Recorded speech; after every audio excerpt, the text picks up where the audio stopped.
Hi all, thank you so much for coming in. We'll do some introductions as people get settled. I want to introduce this amazing panel of people who are here to help you build an amazing community around your game. Because, as I frequently say, no one wants to make a game to have nobody play it. And the best way, particularly if you're an indie with, let me guess, probably not a huge marketing budget, is to try to find ways to grow your community. And we've got some really amazing experts here. So I'm going to introduce them. Over here at the far end is Gavin Eisenbeisz. Woo! Gavin has been an indie game dev for over a decade. He created the fan favorite Choo Choo Charles. Yay. And is nearing the release of Cuff Bust. He has built a social media following for his studio 2-Star Games with nearly 1 million followers across platforms. So listen to what he has to say. Brandy Camel is a game development community manager for Xbox, working with devs of all sizes. In her 15 years in the industry, she has transitioned from customer support to community management and even narrative productions for games and companies such as World of Warcraft, might have heard of it, Diablo, Dungeons & Dragons, and Sony Online Entertainment. Woohoo!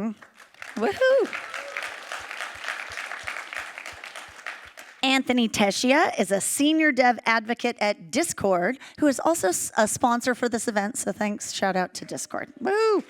Passionate about both building games and creating tools for developers, he has designed and developed over 40 indie games, focusing on colorful experiences with twists on local multiplayer and exploration. He has helped indie devs build and maintain their communities and actually helps run the Discord dev community Discord. So, yeah, that's cool. I know a lot of us are members of that. And Hanna Fogelberg is the head of community at Landfall Games, which is a Swedish indie studio. She has worked on titles like Totally Accurate Battle Simulator. Spoiler, I don't know that it's totally accurate. Content Warning, Stick Fight, Cluster Truck, and most recently, Peak. Yay! Which was released in partnership with Seattle Indie Agro Crab. So I am Leah Hoyer. I have been at various big studios, and a couple years ago went out on my own to start level-headed games. And I will admit, this is not my area of expertise, and I wish it were. So I'm not going to be doing a lot of talking. I'm going to be asking questions I want to know the answer to, and we are going to give time at the end for you all to be able to ask questions as well. So, all right. Awesome group of people. So for those of us, myself included, who are daunted by the prospect of community building, where do you actually start? What is one thing we could all go home today and do that would get us going in the right direction? Hanna, can I start with you? Do this? Yeah. Oh, wow, here we go. I think, well, the simple answer is just to start, first of all. I see people be very, very scared of starting to show their game to other people, and the best way of getting over that is to just do it. I think what we've done since the beginning of Landfall is to always find the platforms that kind of speak to us as people as well. So when we started out, we had Willem, who's our CEO and main game designer. He would post his stuff on Reddit because that was a platform that he was using daily. And he knew how to use the platform. He knew how to communicate with people on that platform. So I think finding something that feels comfortable to start, to showcase what you're doing and trying to find other people that are interested in your thing, and then you can branch out from there. So if you're super comfortable with, X or Discord or Instagram, just start there, start building there where you're comfortable, and then branch out to other places. Yeah, so similarly, I think my best advice is just start right away. Start as early as possible. If you're even prototyping or thinking about building a game, I think starting to build your community can never come too early.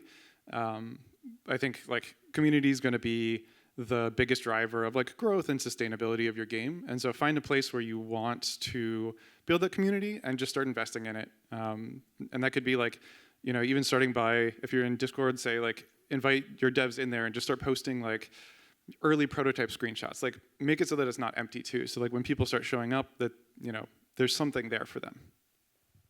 Very cool. So related to that, like how do the rest of you actually choose where to post and what kinds of content you should be posting?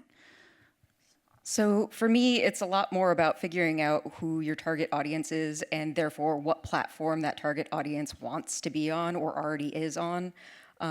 As an example, like you'll find that highly narrative games or games where people really want to get lost in the story have a tendency to go to more wordy platforms like Tumblr or X or Blue Sky. That's just where they gravitate to. So if you have a game that's more graphically driven, Instagram might be a better fit for you because it's better for promoting images and videos and things of that nature. So ask yourself who your audience is and where they're already spending their time and figure out how you can be part of that community. Cool. Gavin? I think this is on. It is. Perfect. All right, so I think the main thing here is really just experimentation because there are so many, you know, sometimes you get a game that blows up on one platform and is completely dead on every single other one. And it might be a platform that you didn't even expect. You know, maybe your stuff is doing incredibly well on Reddit, maybe it's doing incredibly well on TikTok and you hadn't even considered doing that. So I think the main thing is trying out all the different platforms consistently throughout the early stages of your development when you're posting your trailers, your announcements, any kind of early footage. Experiment with all the different content types, give it all a chance because it might work well in an area that you weren't even expecting. As a quick follow-up to this, I know there are some people in the room who maybe have a game that is targeted potentially at younger audiences. Like, do you have any thoughts of what platforms or where to go, how to reach folks who, I mean, there's an age limit in theory for being on Discord as an example. So like what happens there? So you probably wouldn't expect the person who worked on Diablo to answer this question, but I also worked on Dungeons and Dragons, and that is a game that is meant for everybody. So a lot of that came down to talking to the parents, because a lot of the times the parents are the ones who are A, paying for the game, and B, are involved in their kids' involvement in the game to begin with. So if you can generate content that you know is going to be eye-catching to a younger audience, but is also speaking very competently to the adult who is behind that kid, that's kind of the best way to target your content and make sure that you're reaching the right people. You know, you might even surprise yourself in that, like, I targeted this at parents, and therefore they said, hey, did you see this? Do you want to play this together? Like, I think that there's a lot more of that goes on than we give credit for sometimes. That's actually heartwarming to hear, actually. So, okay, here's sort of the $1 million question I'm sure everybody wants to know is, are there types or elements of social content that are more likely to go viral? So there isn't, for it, Hanna. I would say there isn't a magic bullet at all, but there are definitely ways you can. So I love, for example, in my work, a lot of what I find interesting is like gaming algorithms. Like I play social media as a game. So I will put out a lot of different content and I will analyze what's going well and why it's doing well. I will look at a lot of other people's types of content and understand why their thing went viral. A lot of it, like I spend a lot of my time working on TikTok. It's our biggest platform. We have 1.7 million followers on there. And I just try to like cut it down to make it so snappy and so easily digestible that people will just keep watching. Then it's like certain types of games do better on social media, but you can also think about it differently. A lot of our games are very like fun, easy to show on socials, but I've also seen games that are more serious, that are more, you know, calm, whatever. And those do really well by showing personality, by having a person behind the game maybe explain it in a passionate way, or, you know, just like showing off that you're a person behind the game usually helps in those scenarios and can make you go viral, even if your game is not like cool looking, I don't know, scouts climbing on a mountain, whatever. Yeah. Yeah, I mean, I think that definitely summarizes a lot of it. The biggest thing is really just understanding how the algorithms work on all these different platforms. And for the most part, they're all pretty similar. You know, the social media platforms, they make money by selling advertisements. And so they make more money when people stay on their platforms for longer. So if content about your game is keeping people on social media platforms for longer with good view rates, good viewer retention, then that content is going to get promoted more and to more people. You know, YouTube, you're going to see a lot of use from click-through rates as well, but most of the biggest, most popular platforms right now, a lot of the short-form stuff, YouTube Shorts, Instagram Reels, TikTok, it's all about watch time and just figuring out how to keep people entertained for as long as possible so that the platforms are like, oh, hey, this game is really interesting, people are really liking it, and ultimately it's going to help us make more money, so we're going to push it out further. Was there anything that any of you did? I'm going to throw a little curveball in here. Like a particular post that you could look at as an example of something that, like, oh, we put this out and this one really hit. I have a little formula on specifically like short video content where it's like I find a sound that's going viral that has some kind of drop, and then I show the game in the early process, and it's like a few seconds of like our game in 2020 or whatever, and then I cut to a explosive cool new clip of the game, our game now. And so the algorithm kind of carries it because the sound is going popular and going like viral at the same time. So then it will push it out for that reason. But also it's just kind of engaging because you're kind of stuck. You're stuck for those extra couple of seconds to wait for the drop because you know it's coming in the sound and you know you want to see what the next thing is. It doesn't work for all games, but like that's one way that I kind of look at how to make something kind of viral. And it works every time almost. Like I think I have 10 or 15 videos doing this, which is kind of boring to keep doing it. But most of them have like over 1 million or like over a couple of 100,000 views. So it works. Writes down sound drop clip in notebook. Okay, I like it. Anybody else want to add something? Yeah. One that kind of surprised me was when we were working on Tasha's Cauldron of Everything for Dungeons and Dragons. I threw this out there as just an left curveball idea of recording a witch cackling and no other context as a teaser for what we were going to announce. Because Tasha is most well known for Tasha's hideous laughter. And it went bonkers crazy in terms of like everybody going, oh, are we going back to Greyhawk? Are we going back to like, is this going to be related to Tasha? Is this going to be related to, like, just all kinds of people spiraling for days, which is exactly what you want to see. So, but yeah, sometimes thinking outside the box or thinking out, you know, nobody ever really does just an audio post most of the time. It's usually video or something else, and we didn't have any video attached to it. It was just a sound file, and so it got people's interest in a very different way. Was it just the Dungeons and Dragons logo with a witch cackling? Yeah. Okay. Yeah, love it. Gavin, they look like you want to say something. Yeah, I think one of the, like, if I was to summarize the key handful of things that seem to be like the biggest drivers of engagement, it really comes down to like conflict, and not just conflict in like a physical altercation type of sense, but like unanswered questions, just that sort of intrigue, hooking people early on in a video. This is how I form my like all my trailers, where, you know, maybe a character is being chased is a great way to start things because there's immediate danger, and so the viewer feels like, oh, I'm in danger, I need to engage with this and hope that I survive, you know. And so being able to hook people with strategies like that, of like these unanswered questions, rather than just saying, this is my game, here's a clip, here's another clip, here's another clip, and this one's kind of cool too, so I'll put it at the very end. It's like, no, you started out strong, you give people some conflict, something to stick around longer for, because there's some anticipation that there is something more that they haven't seen. Very cool. All right. Now, we know most of us in here are indies. Most of us have little to no budget.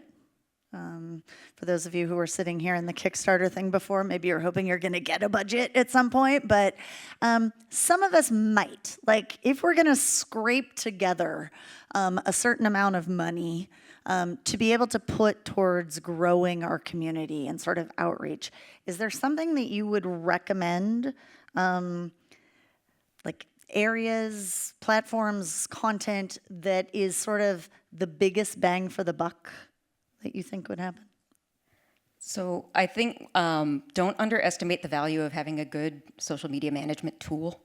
It is not all of that expensive, a subscription per month for most of the tools to only have 1 or 2 seats on it for whoever is going to be managing your social. But the amount of time that it's going to save you to be able to be looking in all of these different places at once, to have tools that help you analyze data, that help you generate reports and see how well your stuff is actually doing, that is going to, by far, allow you to grow your community overall and learn from your mistakes, too, which I think is super valuable. Yeah, so mine coming from like more of a community, like like a Discord perspective, but similarly in like saving time is hiring a moderator. So like if your community is starting to grow, the last thing you want to be doing is like being in your community, like, you know, telling people they're off topic or banning users or dealing with like rules and permissions and that sort of stuff. And so I think anytime you can pay money to like greatly save your time, in this case, like having a moderator makes it so that you can connect better with the players and spend your time, you know, doing the things that you want to be doing, showing off the game or like running beta tests, just being part of the community. But yeah, and anything you can do to like save your own time is pretty huge. And that allows you to be good cop, sort of also, like in Exactly. some way, like if you're the one trying to get that connection with someone, not having to be like, no, you did it wrong. Because let's be honest, sometimes people will do it wrong. Okay, awesome. Now, let's flip it. What if you have $0? Okay, then what would you do? What would you recommend to try to do? Anyone? Yeah, so one thing that I think is like super important is make sure that you find a way to bring people back to your community. And so, you know, I think whether you're find where your players are, right? Like, so I think Gavin was saying, like, you know, whatever part of like social media you're on that like is kind of taking off, make sure you're linking people back to your community. And basically you just want to be able to like find a way to grow it, right? Like you want them to be able to easily find where other players are so they can like talk about things or, you know, find out more about the game or just like continue to be a part of that ecosystem.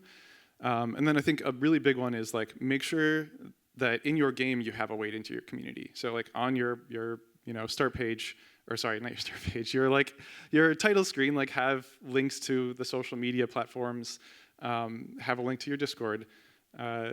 Just, you know, make sure that you have links to where you want that community to be. Yeah, I think one of the most underrated things right now, or maybe not underrated, it's definitely something that's growing as a strategy, is like completely not ignoring social media. Obviously, it's great, and I think that everybody should try and learn how this stuff works, but that does take time. It's a long process, and it might take multiple games to get the hang of the algorithms and formatting your content correctly and editing your videos. It's a lot of stuff, right? But one of the biggest things right now is game demos. Game demos and releasing free games. These storefronts are giving out so much promotion to games that are either free and that are getting a lot of downloads, or demos. Steam has been pushing demos really hard, but as well as just like small, just micro games, 5-10 minute long games that are like really polished that you release on Steam for free, you know, and then you can use that to promote future games. It's not difficult to get hundreds of thousands of downloads on free games if they're also really polished.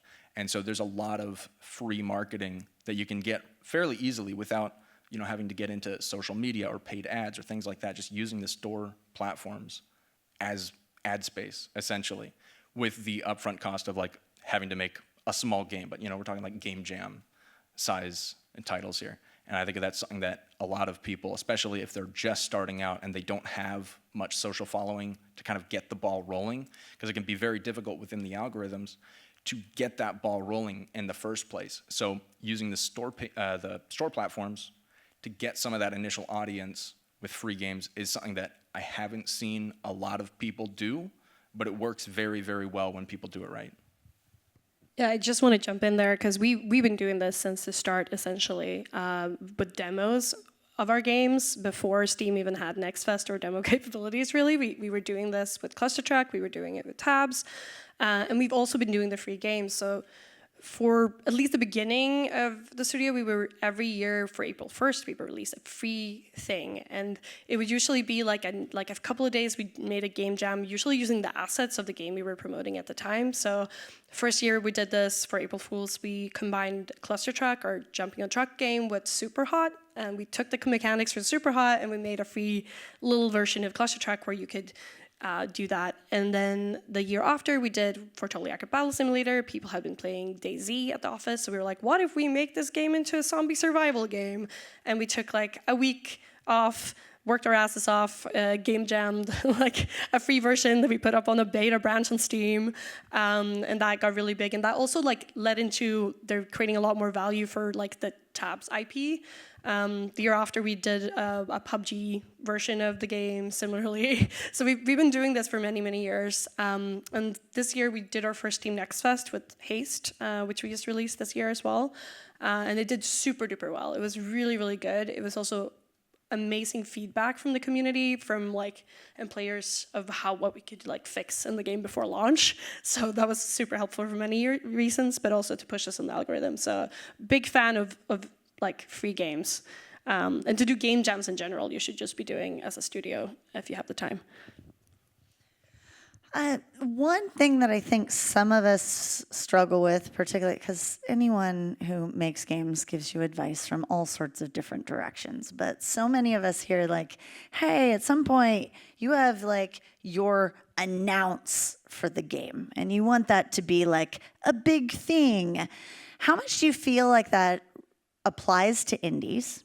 And if you do feel like it applies, what kinds of content would you be recommending people post before you've actually formally announced your game? Whatever this, I'm going to use gestures.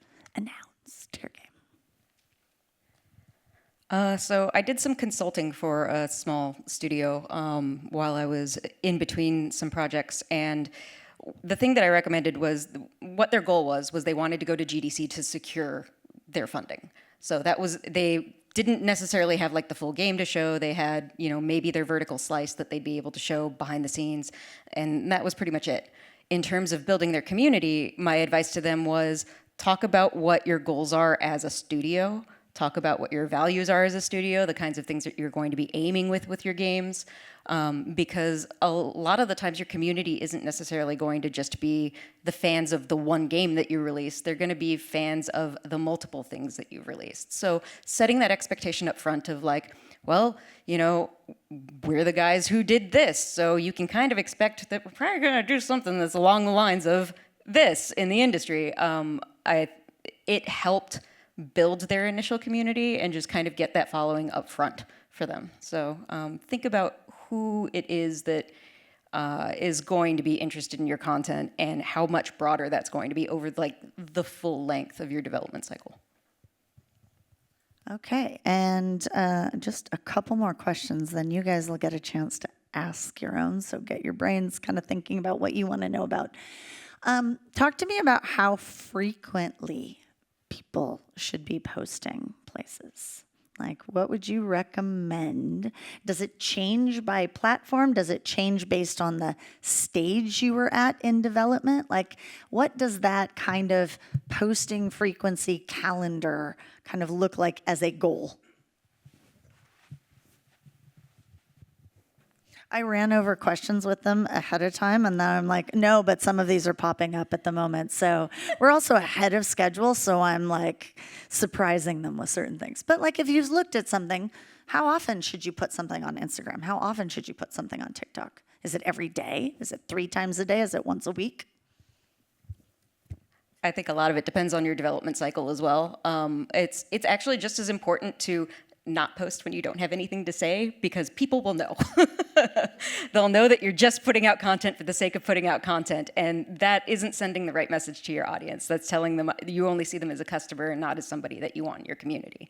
So making sure that the content you're putting out is meaningful and is related to where you're at in your development cycle, which means you're probably going to do more content the closer you get to launch, and that's fine.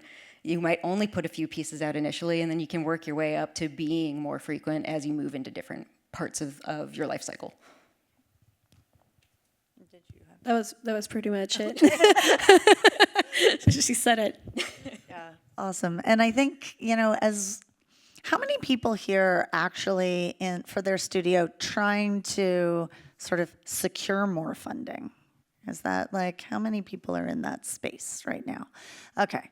Yeah, and I think it's a smaller number, but certainly that kind of social media following largely winds up being one of those things that people who might actually give you some money for something look at and refer to as traction, right? So there are many ways to get traction, but your wish list and your social media following based around your community is probably one of the most telling pieces and things that are there. So early on, as you're in that chicken and egg for, I don't really have any money to totally start building the game the way I'd like to, but I'd like to get people excited about it.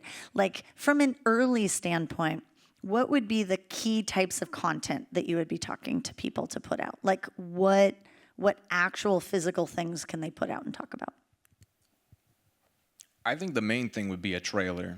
The main thing would be just a really solid trailer, a Steam page. I think being able to announce and show off kind of generally what your game is going to look like, even if you're in early stages of development, getting just a really, really, really thin vertical slice of something that you can show off so that you can get some attention and then take that to potential investors.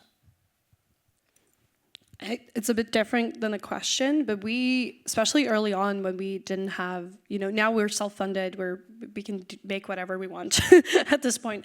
But what we would do is also we would select projects based on engagement, essentially. So we would make a lot of games. We would go to a lot of game jams. We would make a lot of different prototypes. And a way for us to figure out which game would be our next one was to post them to social media and see what got traction, to see if there is an audience at all for this game. And we had, for tabs like Total Air Battle Simulator, we first had another game called Lots of Cubes, where it's cubes that crash into each other and stuff. And we tried to post this several times. No one gave a shit, about this game with cubes. And then we went to a new game room and we were like, what if we make them like physics dudes that look wobbly, and then viral. So I also think you can do a little bit of A/B testing using social media if your idea is marketable at all, and then you can also see how that plays for a potential investor or publisher. If you can show that hey, we posted this and it did really well, and we have a proven audience for this game. And I think you should do that kind of maybe early in your process anyway, because it sucks to work on something for 3-4 years, you get funding, or if you not get funding and then you realize there's no audience. So using community and social media to kind of test your ideas, I think, is pretty solid as well. Amazing. All right, we're about to turn it over for questions, but before we do, if you give kind of one tip that sort of sums up something that you think should be a big takeaway from today, what would that be? I'm going to start at the end with Gavin. We'll go down the row. Sure, yeah. So the biggest thing is that marketing starts when you decide what game you're going to make. If you don't have a game that's deserving of a large audience, it's not going to get a large audience. And so making sure you're keeping an eye on the market and what players are interested in, doing tests. This might be a multiple game process. It might not just be on my next game, I'm gonna do all this stuff. This could take a long time to get the hang of, but tracking what people are really interested in and making a game that actually appeals to the audience that you want to reach. Great. Brandy? Yeah, I think for me, it's actually a lesson that I learned in customer support and not in community management, which is that if you have to give somebody bad news, tell them the why behind it, because that will go so far, not only in just assuaging that, yeah, this sucks and we can't do this thing, but it also builds trust with your community because you are trusting them with the truth. And that's absolutely invaluable. Yeah, so I think for me, like the two big things. One is start early. I think everyone here had mentioned that in some format. Just like, start building your community early. Start thinking about social media, what you're going to be posting, and then also just consistency is like key, right? Like, be a part of your community. Talk to people. Be yourself. Like, we're hopefully, well, not everyone here is like some giant corporation, right? Like, we're all people. Like, just talk to your community like a person and have things to show and say, and just be in there and present when you can. Hanna? Yeah, I think Brandy kind of touched on this early on, but just figure out where your players are and be there. Figure out where your target audience is, be where they are on those social medias, or if it's Discords or other places. You can find your community in other communities, and you should be there and, yeah, get them to join yours. And I once had someone who told me, like, I was like, what if I just put something out and it gets like 4 likes? And they were like, that's more likes than 0 likes. Put something out there, right? Like, you've got to start somewhere. And I think that's a thing that I know, and I suspect there are other people in here, like, you kind of worry about, like, oh, I'm going to put it out there and it's going to, it's kind of me in a post in some way, right? Because your game is sort of you in a game, and there's all of this. And at some point, you just have to do it because it's not going to start itself, right? So, all right, with that, let's go ahead and open up the room for questions, because I'm sure I see lots of hands. All right, we have a mic here. How do you want to? Yeah, if you just point to people, I'll run it to them. All right, well, we've got someone here in the front row, so thanks. I'll ask the age-old question that I always like to ask, which is, do you put the game title in the caption? I always like to use it as like, if you don't put it, people will comment, what's the game? Which means more engagement. But if you do put it, then people will know what the game title is. So, If you do put it, they will also ask what the game title is. Yeah. At least True facts. We'll say from experience. I think, especially on like X, Twitter, Blue Sky, that kind of basis, I think it's really good to mention your word, what the game's called, so people can find it easily. But yeah, you can gather engagement that way, but they will ask anyway because they do not read, so it's fine. We had a question up there, I think, in the red shirt. Yeah, right there.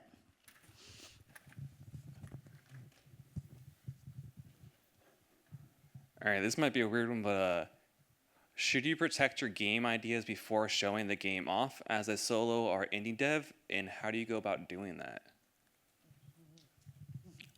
I would not be too worried about protecting game ideas. People generally don't rip something off until they know that they could actually make money by ripping it off.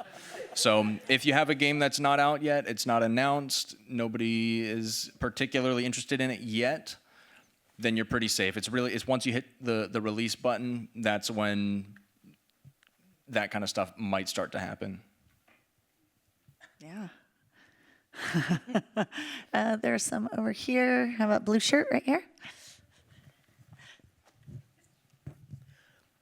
Great talk so far.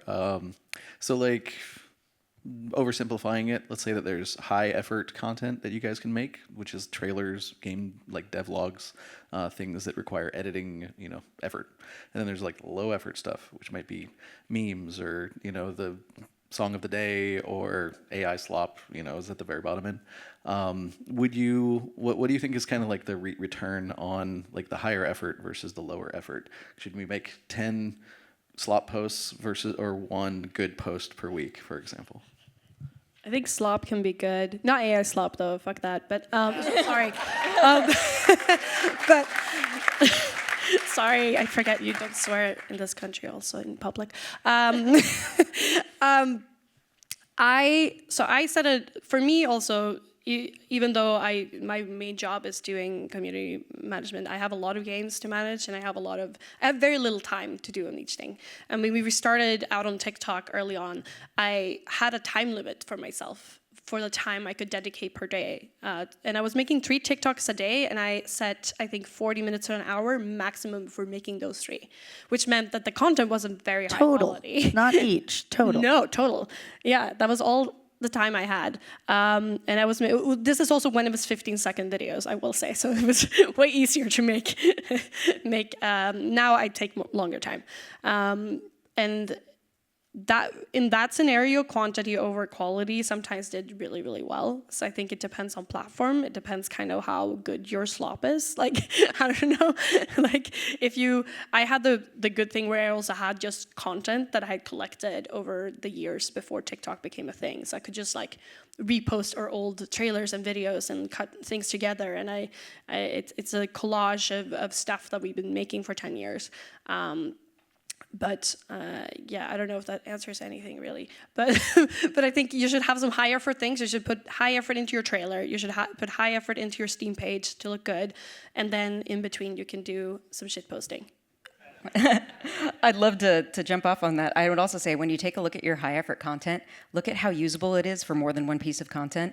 I still don't know how I got approval to do this, but I spent like a week making a necromancer gauntlet for Diablo 3. And we had no budget whatsoever. So like this was made out of like Play-Doh and a band glove. But it looked really good at the end.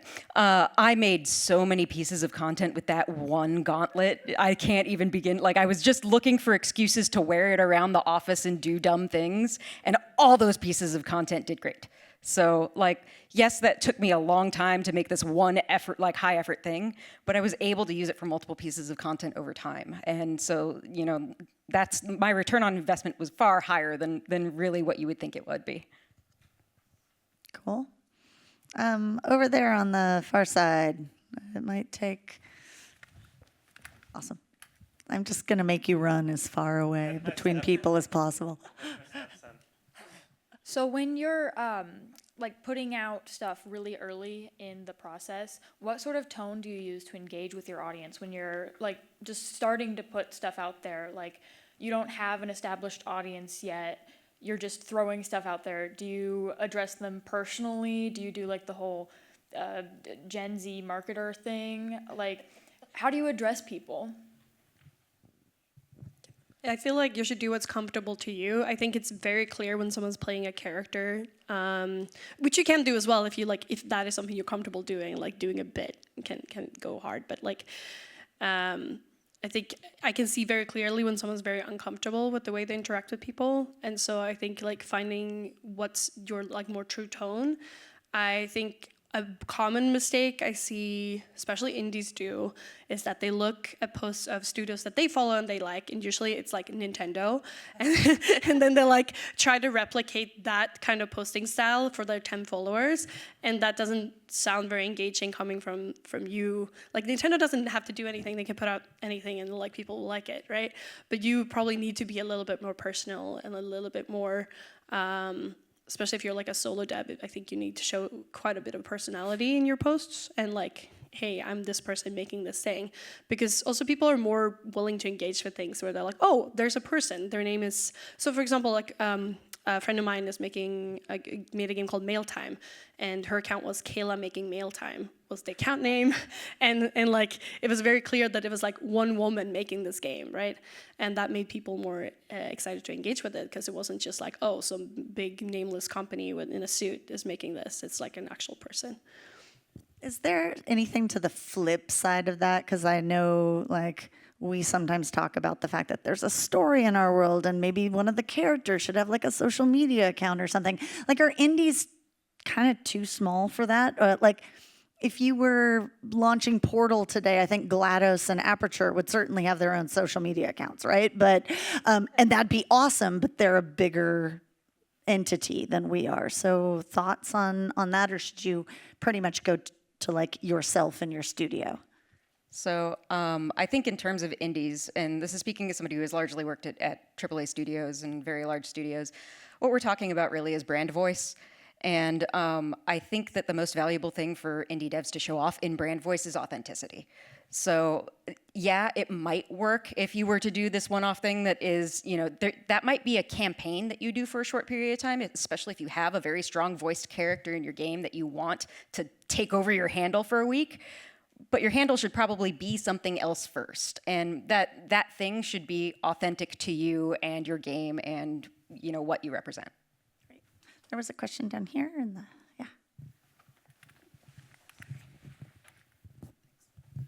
I'm wondering, I'm a solo dev. I don't have a lot of time to like come up with posts every day or 3 times a week or even like once a week sometimes when I'm in bug testing. I'm wondering how y'all feel about, instead of, I guess, like the battle between posting something right now every day versus like kind of stockpiling content to post more frequently later on. I think that stockpiling is definitely a fine strategy. This is something that I did with my last game, or current game, Cuff Bust. I spent a year in development, stockpiled a ton of footage, and I was able to start putting some of that out and start feeding it out more consistently after I announced it. Yeah, I think definitely, you know, kind of like we've talked about before, like consistency isn't necessarily super, super important on most platforms. There are a couple that do value consistency a bit more. But yeah, if you can stockpile and create more valuable content or post it later, save it for, you know, when you're leading up to launch or right after your announcement, I think those are good times to try and hit on. I think also going off of that, you don't necessarily need to be like posting content all the time too. Like if you're stockpiling, you can also just be like, you know, talking as yourself about what you're doing, or even like if you do have like a small community, be like, oh, these are like some bug fixes I did, right? Like text is, you know, super simple to like throw out there. It doesn't always necessarily need to be like the most meaningful, beautiful thing, but like just showing up and you know, showing that you're there and building is pretty big too. Cool. There's a couple over on the aisle up there. If I can get some more in the back of the room. Thank you. You want me to pick? There's like... Sure. I can fight for it. Yeah. Hi. So Hanna mentioned the like testing out particular like game jams of seeing what did better or worse. Are there ever any points where y'all like reach out to the design team, or for the indies in the room, consider adding certain features like, oh, we should add more cosmetics because that will do better in social media, or add like a paint tool? Are there any like key features or things like that you feel do well and resonate well with social media? Absolutely. I think one thing that we've done from day one has always been to think about the marketability of things we're putting into the game. That has always been part of our design process. And it's not me coming to like Willem and being like, we should put this in the game. And he thinks of that because he thinks it's also good game design. I mean, you can put in gimmicks and stuff, obviously, that are more for fun. But thinking of ways to putting things in that also bring value to the player, even if they're not seeing it on social media, I think is super important. We have a bunch of stuff in our games that are like, oh, this will look good in a video, but it will also be really, really fun when you're sitting and playing this game with your friends. It's a big consideration for us. I think a lot of people forget to think about that part when they make games, that you like design and marketing can go hand in hand very, very like closely. Now with Peak, for example, we're doing updates and like we're adding stupid stuff that is really fun for the players, like cannibalism. But also, we also knew that like saying, hey, yeah, you guys asked for cannibalism, here it is, would go really hard on socials. So it's like, there's a little bit of a balance where it's like, we wouldn't add, you know, skibbity toilet or whatever, just because it would be a funny video, because maybe that wouldn't be good for the game. But we definitely look at ways that we can add to the game that are also marketable. All right, one more question. How about, like, we never really hit the middle. So black shirt right there, yes. I think I just walked it down. All right, so we hear a lot of horror stories about like toxic communities bubbling up around certain games or IPs. Is there anything that community managers can do to either prevent that or cure it? Is there like a condition that can be done? Like what's the ointment, if you will? So, hi, I announced Diablo Immortal.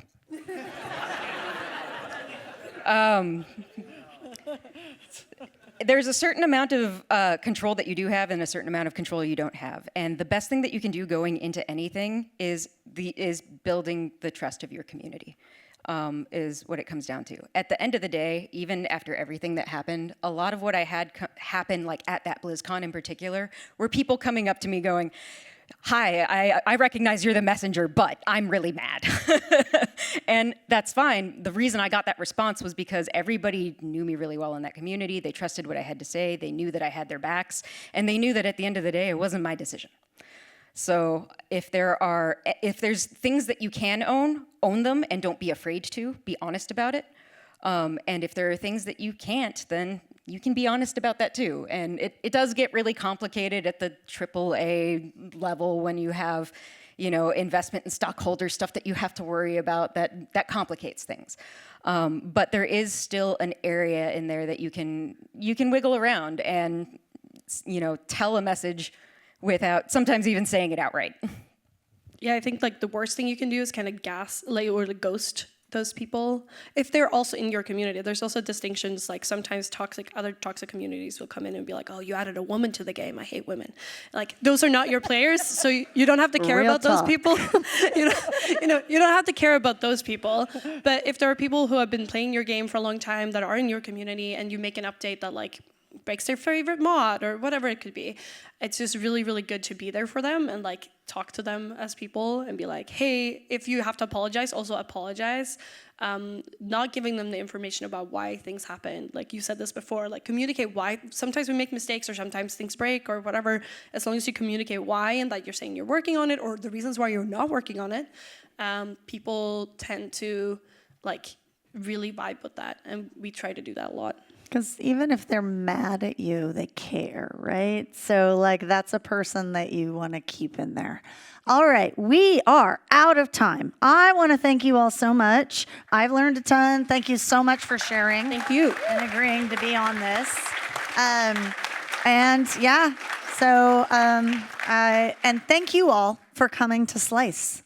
You all took a bit of a risk. You're the founding members of our Slice community because this is the first year we're doing this, and we're really excited that the reception has been so great, and we've got so many people here and excited to be talking about this. So thank you so much to all of you as well.